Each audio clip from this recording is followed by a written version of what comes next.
Coming in at number 5, SCP-054-FR. 054-FR is a phenomenon occurring in some waves off the western coasts as well as some eastern coasts. It is characterized by the physical transformation of effective waves to resemble the jaws of a great white shark. This SCP is capable of remaining unnoticed until it is almost too late to act. It is capable of forming on waves at least 4 meters tall, but the maximum height of which it can reach is unknown. Effective waves are capable of rolling at 3 times the speed of non-effective waves if a non-aquatic animal of a human being is situated between SCP-054 and the closest coast. Appearances of this SCP are growing considerably if the previously evoked individuals are situated at a distance of at least 250 meters from the coast, whether they are swimmers, divers, or aquatic vehicles of moderate size, with the most common victims having been surfers. Injuries caused by SCP-054 are similar to that which could be accomplished by a great white shark, but with the pressure being directly proportional to the height of the affected wave. Injuries in 68% of cases occur during the collapse of the wave over the victim. Reported injuries have been as simple as a removed limb to total disappearance of the victim. The only method of avoiding injury is to dive under the wave before impact. An exclusion zone has been established around all shorelines where an occurrence of SCP-054-FR have been observed. Only personnel with a clearance level of 3 or higher may enter the containment zones, and only for experimental purposes. Access is forbidden to any and all civilians under the pretext of conducting research on a population of marine animals. Sneaky stuff, this is why I don't go in the ocean, ever. There's something, look. Coming in at number 4, we've got SCP-1836. Be careful while roaming the seas, you never know what you could run into. And hell, there are a lot of things out there that have been around a lot longer than us and probably have more claim to the stuff that lives in the ocean. We, as modern humans, often believe we can just do what we want with no consequences. This, as we're finding out quite quickly, is not necessarily the case. Take SCP-1836 for example, an enormous iceberg located in the Cunningham Inlet, colored green and containing all sorts of anomalies. The green color actually doesn't have any anomalous properties, it's just trapped algae. But the rest of the stuff I mentioned, you better watch out. So there are 2 parts to note here: a mass of long extinct toothed cetaceans and a humanoid figure that hangs out in an open living room style cavern within the iceberg. Basically a bunch of dinosaur style dolphin ancestors and a goddess with super long hair. If you get sensed by the creatures of SCP-1836 and you are hunting or fishing in the area, they're coming to get ya. The iceberg will accelerate towards the creature being hunted, and said creature will somehow know to head towards the iceberg. When they get close enough to each other, the iceberg will get between the hunter and the hunted. At this point, all of these cetaceans will emerge from the berg and attack the hunting vessel. If nothing was killed by the time the iceberg arrives, the ship will simply be sunk. However, if the hunters were successful in taking down some prey, these ancient creatures will not be so generous. They'll snag anyone on board and pull them underwater, bringing them to caverns in the underside of the iceberg. Nobody who has suffered this fate has ever been heard from again. There's a lot more lore to this one concerning gods, haircuts, and shamans, but I'll leave that to you to explore. For now, we'll leave it at a magical moving iceberg full of ancient creatures that will sink any ship that threatens local wildlife. I'd say that's a pretty sweet SCP. Coming in at number 3, we've got SCP-1569. Anyone here ever been punched by a shrimp?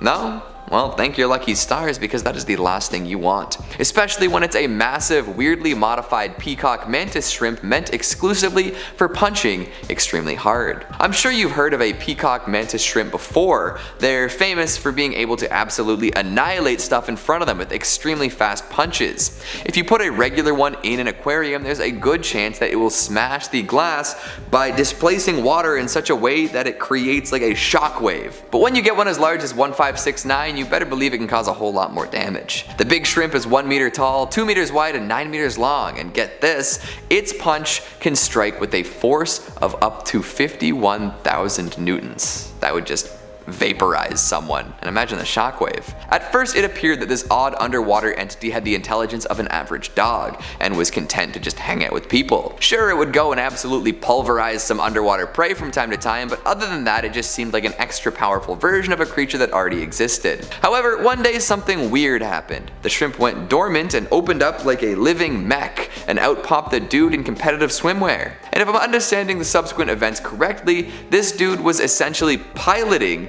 this gigantic shrimp. Why? How? Was he the one acting like a dog?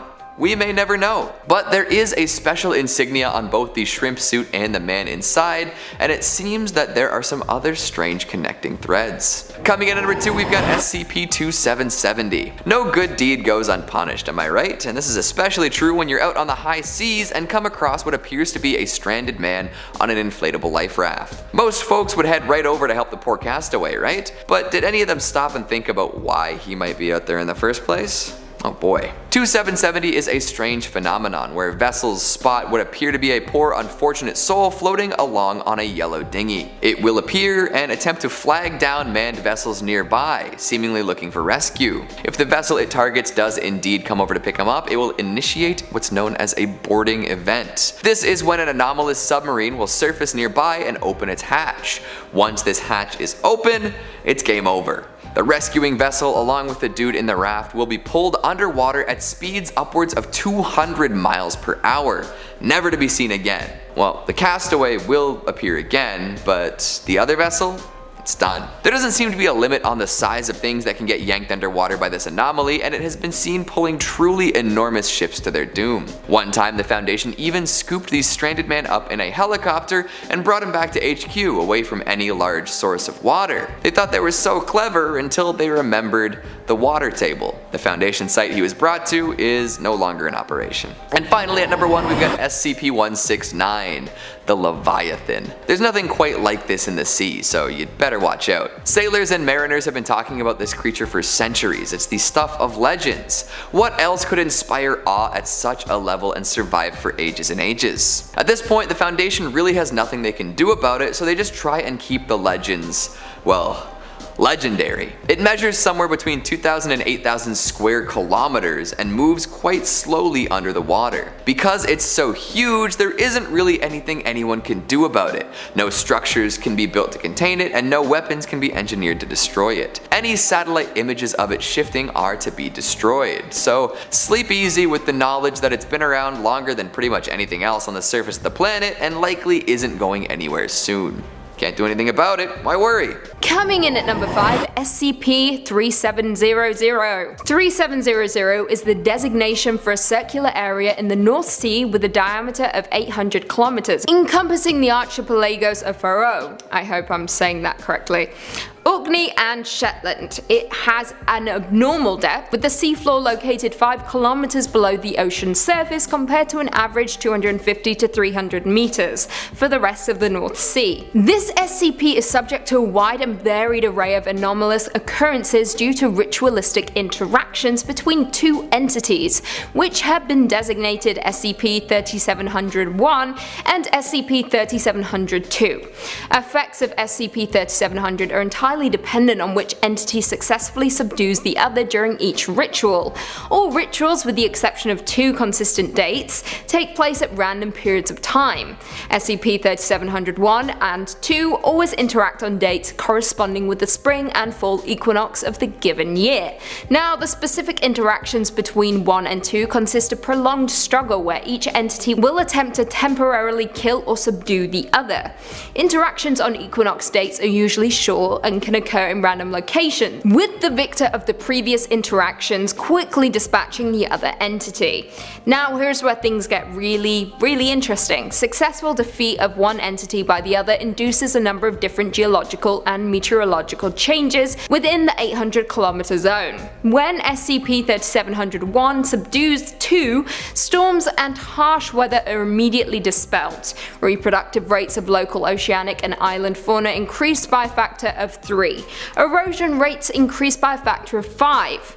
When SCP-3702 subdues 1, meteorological conditions become perilous. Continuous storms ranging in strength from category 1 to 5 hurricanes occur. Travel by sea is near impossible. Ocean food sources are driven from the area due to the extreme condition. Yikes, pretty rough. As of right now, Foundation Naval Task Force Delta 7 is currently assigned to patrol the area. Coming in at number 4, SCP-3389. SCP-3389 is a man-made lake located in the northeastern United States near the town of Pennsylvania. Any human being entering SCP-3389 will, after a variable amount of time, not exceeding 10 minutes, be pulled beneath the surface of the water regardless of the depth at which they were standing. A few minutes after being submerged, a statue of the subject's exact likeness will rise from the water in their place. These statues are unremarkable beyond their anomalous origin, consisting of a synthetic resin and concrete mixture and giving color by standard household latex paint. Upon discovery by the Foundation, there were at least 47 of these statues scattered around the lake, all in various states of decay. 13 currently remain, including that of a Dr. Blank. It is currently unknown how many instances are present prior to containment. Speaking of containment, all building, private and public land in a 10-kilometer radius around SCP-3389 have been purchased by the Foundation and designated Provisional Site 91. All roads and pedestrian pathways leading to the SCP are to be cordoned off and maintain a patrol of armed guards. An electrified chain link fence topped with barbed wire has been erected in the immediate vicinity surrounding 3389. 8 guard towers, each occupied by no less than 2 armed Foundation personnel and equipped with security cameras, have been erected to watch over the SCP at all times. Back to the statue though, if any instances of the statue's collapse, personnel stationed in the surrounding guard towers are to terminate any emerging statues instantly. No entities emerging from the lake are to reach beyond the chain link fence. If any personnel are apprehended by an instance of SCP-3389, every attempt is to be made to terminate them before they can be pulled into the water. Coming in at number 3, SCP-4217. 4217 refers to both the Bismarck, an anomalous German battleship sunk in 1941, and the large cephalopod organism that is fused to the inside of its hull. SCP-4217-B possesses a pair of octopoid eyes which protrude from the base of SCP-4217-A's superstructure, and 12 100 to 200 meter long muscular hydrostats that extend from an opening in the stern. Now, aside from the presence of SCP-4217-B, SCP-4217-A shows no signs whatsoever of damage sustained from battle or subsequent decades submerged underwater. B seemingly operates A's systems. This includes its full armament of 8 main guns, 44 secondary guns, and 12 anti-aircraft guns. B also can operate A's propellers to reach speeds approaching 40 knots, but only while surfaced. This is way too much power for a creature to have and could be incredibly detrimental if you piss it off. While submerged, SCP-4217 achieves locomotion via ejection of water from B's body cavity. Typically, this SCP remains submerged at a depth of 500 to 1100 meters, navigating its territory. However, the SCP will periodically surface and enter a hostile state. During this period, it will seek and attack non-threatening targets. Now, Foundation naval forces are to patrol the SCP's territory with 3 or more battleships under the guise of the British Royal Navy. During a hostile state, naval forces are to engage with the SCP until it reverts to a passive state. Survivors from civilian vessels attacked by the SCP are to be recovered and processed in accordance with maritime disinformation protocols. Coming in at number 2, SCP-1128. SCP-1128 is an entity that manifests as a massive aquatic predator to anyone given a full description of the being's appearance through either spoken, written descriptions, or visual depictions of the being. Persons infected by SCP-1128 will initially exhibit no abnormal behavior, though some cases show a general aversion to activities involving bodily immersion in water such as bathing or swimming. Should subjects become fully immersed in water, they will disappear completely under the surface of the water regardless of the water's actual depth. In most cases, they will reappear moments later in a panic state and frantically try to leave the water. However, in other cases, the water will become polluted with blood and debris, confirmed to be the remains of the subject. That sucks. The subjects that reappear intact claim that they were transported to a vast ocean where they were pursued by SCP-1128. Interviews with the surviving subjects carry further contamination, as descriptions of the being's appearance trigger further infections. Yikes. Written description or imagery of the SCP's appearance or videos of the entity breaching found outside of the Foundation are to be destroyed, and Class C amnestics are to be administered to anyone exposed to such information or showing signs of the SCP's contamination. A written description of the entity's appearance is to be kept at Site Blank for experimental purposes only and is not to be read by anyone other than D-Class used for testing.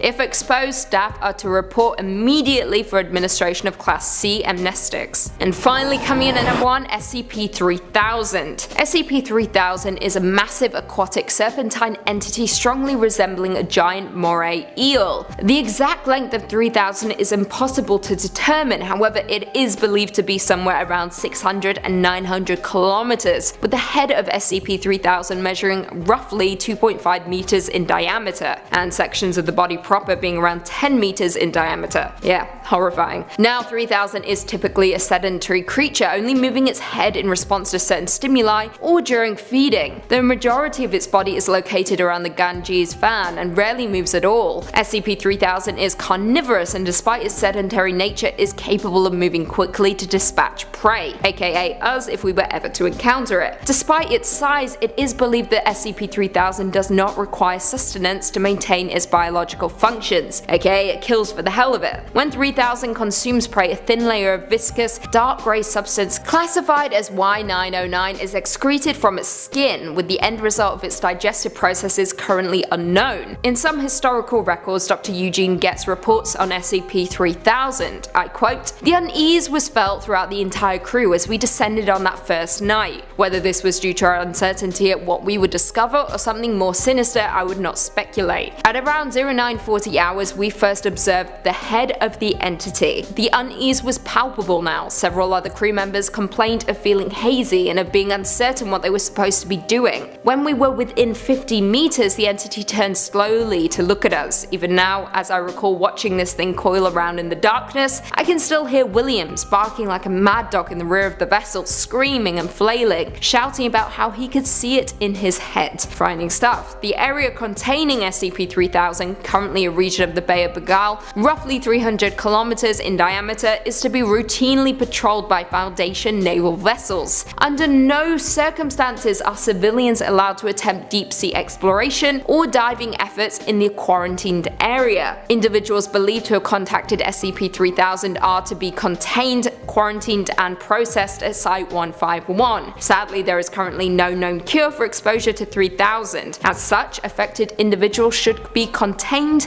and quarantined for further evaluation. Awful.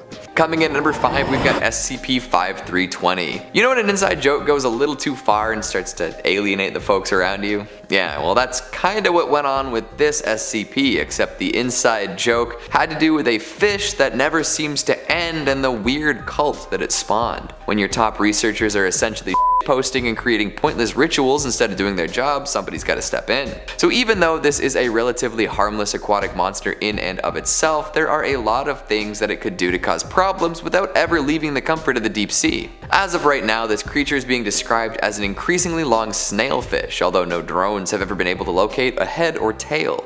It's just all middle. The longer you look at it though, the worse things get. I'm talking about developing new obsessions and being more superstitious than ever. All because of an extra long fish, or as the folks associated with the Church of the Fish that just goes on forever like to call it, our merciful and long Lord, or its glorious infinitude, hail its everlasting fish body. Additional side effects of viewing SCP-5320 include a heightened awareness of the passage of time, increased interest in ceiling tile number, and increased use of the phrase long boy in casual conversation, even when referring to things that are neither long nor a boy. Personnel monitoring SCP-5320 have reported feeling an unusual amount of excitement upon seeing one of SCP-5320's occasionally visible fins, as well as a compulsion to loudly cheer. This odd behavior concerning those who are all for the fish raised some red flags with the higher ups of the Foundation. They launched an investigation to see if anything info-hazardous was actually going on, and the results are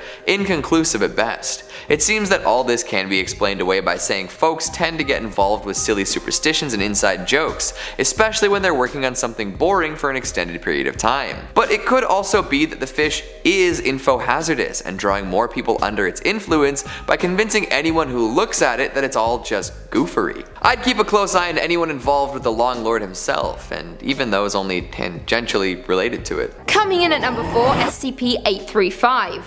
835 appears to be a large mass of coral-like polyps weighing an unknown amount. The polyps are larger than any known coral species, growing to more than 1 meter in diameter in some cases. The central mass is roughly oval-shaped with a very large polyp at each end. This SCP is incapable of locomotion and appears to anchor itself with the large tentacles projected from the SCP-835 polyps. Now, these are also used in feeding and are coated with a sticky adhesive substance. The tentacles are also quite strong and have been shown to be capable of damaging plate steel. That's pretty scary. The coral itself is extremely hard, requiring high-powered diamond drills to collect even small samples. 835 also grows at a very accelerated rate, capable of adding 50 pounds of mass every single day. Not just that, but it is also susceptible to many chemicals, which in turn causes 835 to seal up and halt all growth for 24 hours, prompting development and use of suppression tactic AA6. It is also known to emit a large mass of liquidy material several times a day from the large polyps on each end. This appears to be made of semi-digested solids, fecal material, and semen. Absolutely disgusting. As of right now, 835 is to be monitored and checked daily for new growth. In the event 835 becomes hostile, suppression tactic AA6 is to be immediately implemented until aggressive action ceases. The containment area must be maintained in open ocean due to the highly aggressive response of 835 to confinement for any length of time. Coming in at number 3, SCP-3934.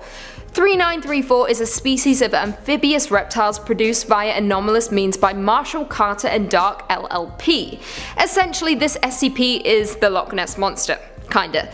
Instances of 3934, classified as Plesiosaurus pygmaeus, grow to only just over half the size of other plesiosaurs, with adult males average 1.9 meters in length and adult females averaging 1.7 meters. These specimens are omnivorous and subsist on a diet of fish and aquatic flora. Now, 3934 were originally created in the early 20th century by MC&D with the intent to sell instances as exotic pets or aquarium denizens. MC&D capitalized on the legend's popularity to sell specimens to numerous wealthy individuals of noble or industrial background in both Europe and the United States. Between 1935 and present, an estimated 1200 to 1400 SCP-3934 instances have been created and sold. They are said to be highly social animals, both with members of their own species and with humans. Now, although they are generally friendly, abandoned instances of 3934 often react with uncharacteristic violence towards humans and other mammals. As of right now, a pod of 59 SCP-3934 instances is currently contained within Site-220's Parazoology Reserve. Coming in at 2, SCP-2846. SCP-2846 is a massive aquatic octopoid entity, currently estimated to be at least 955 to 990 meters in length. It collectively refers to a set of phenomenon occurring within the Gulf Atlantic region of the Atlantic Ocean. This entity is known to appear from deep water during storms within the Gulf Atlantic region and attack civilian vessels, specifically cruise liners or merchant ships. Now, 2846A's attacks are sporadic and often occur quickly and without prior warning. Foundation assets in the region have utilized United States Navy deep-sea radar wells to more accurately detect the appearance of SCP-2846A, though this has only provided on average an additional 5 minutes of preparation. Now, SCP-2846B is a large seafaring vessel that appears during A's appearance events. This vessel, which appears to be Pennsylvania-class super dreadnought battleship, also appears from deep water before surfacing at the location of an SCP-2846A appearance event. A is believed to be an entity that has existed for potentially thousands of years, although information confirming this is scarce. Mobile Task Force Tau QQ on board the SCP's Nikolai are to maintain a perimeter around active 2846 activation areas. In the event of an SCP-2846A appearance event, MTF-T11 is to utilize the Kensington Berryman high-power transmitting device to communicate with SCP-2846B, and then to maintain contact with B throughout the engagement. And finally, coming in at number 1, SCP-1451.